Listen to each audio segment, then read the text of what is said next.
ஸ்ரீ குருப்யோ நமஹ. தெய்வத்தின் குரல் நான்காம் பகுதி 37வது தலைப்பு சாப விமோச்சனம் தொடர்ச்சி.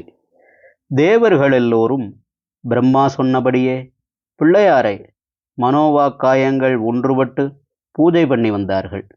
சமுத்திரத்துக்குள்ளே போய் சந்திரனை கண்டுபிடித்து, நாங்கள் வேண்டிக் கொள்வது பெருசில்லை, நீ தப்பை உணர்ந்து க்ஷமாபணம் மன்னிப்பு கேட்டுக்கொள்வதுதான் முக்கியம். விக்னேஸ்வரரும் அப்போது சடக்கென்று மனசிறங்கி அனுக்கிரகம் செய்து விடுவார் என்றார்கள். அவமானம், கஷ்டம் ஆகியவை வந்தால் அவையே அகம்பாவம் பிடித்தவர்களுக்கு கொஞ்சம் நல்ல புத்தியை உண்டாக்கி விடுவது வழக்கம். சந்திரனுக்கும் இப்படி கொஞ்சம் நல்லறிவு உண்டாயிருந்தது. தேவர்கள் சொன்னபடி அவர்களோடு சேர்ந்து விக்னேஸ்வரரை பணிவோடு வழிபட ஆரம்பித்தான். கருணாமூர்த்தியான கணேசர் பிரசன்னமானார். பிரார்த்தனைக்கு செவி சாய்த்தார். பெரிய செவி, சூர்பகர்ணம் என்று சொல்லப்படுவது. சூர்ப்பம் என்றால் முரம்.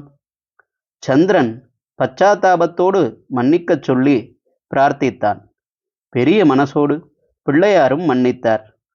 சந்திரனை பார்க்கிறவர் அபவாதத்துக்கு ஆளாக வேண்டுமென்ற சாபத்தை ரத்து பண்ணினார்.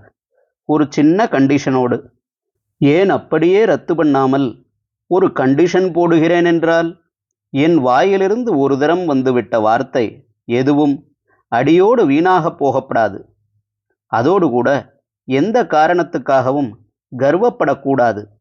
இவன் அழகுக்கு கர்வப்பட்டார் போல் வித்யை, செல்வம், அதிகாரம் முதலான எதற்கு கர்வப்பட்டாலும் உலகம் ஏறெடுத்தே பார்க்காத அவமான நிலைக்குத்தான் ஆளாக வேண்டி வரும் என்று ஜனங்களுக்கு என்றைக்கும் ஞாபகம் இருப்பதற்காக இவனுக்கு துளி போரவாவது தண்டனை இருக்கத்தான் வேண்டும்.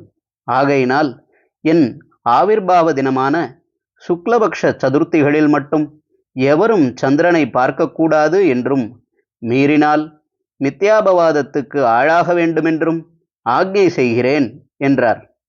எப்போதுமே சந்திரனை பார்க்கப்படாதென்பதை பரம கிருபையோடு மாற்றி மாசத்தில் ஒரு நாள் மாத்திரம் பார்க்கப்படாது என்று செய்தார். அதை சுக்ல சதுர்த்தியாக வைத்ததால் தம்முடைய சம்பந்தம் நினைவு வரும்படியாக பண்ணினார். ஹரஹர சங்கர, ஜெய ஜெய சங்கர.